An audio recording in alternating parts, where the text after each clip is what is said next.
Memasuki berita pertama, pedagang di pasar tradisional Kayu Agung Risau dengan harga telur ayam yang terus naik hingga harga tertinggi Rp30.000 per kilogramnya. Pedagang mengaku konsumen mengalami penurunan dibandingkan harga sebelumnya.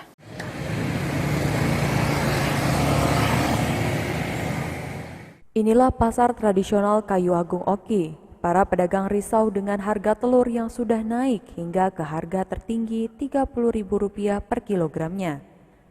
Salah satu pedagang telur pasar tradisional Kayu Agung, Adi, mengaku harga telur sudah mengalami kenaikan tertinggi hingga Rp30.000 per kilogramnya sejak 2 pekan lalu. Harga ini menurutnya belum pernah terjadi pasca Hari Raya Idul Fitri setiap tahunnya. Adi mengaku tidak mengetahui secara pasti penyebab kenaikan harga telur yang tinggi ini. Namun kenaikan sudah terjadi di tingkat agen telur di Kayu Agung Oki. Menurutnya, konsumen yang akan membeli telur banyak mengeluh kepada pedagang atas kenaikan harga yang tinggi ini. Bahkan konsumen menyiasati pembelian telur dengan mengurangi jumlah pembelian. Sebagai pedagang, Adi berharap harga telur kembali normal, tidak terlalu tinggi hingga Rp30.000 per kilogramnya, sehingga tidak membebani konsumen dan dapat dibeli masyarakat.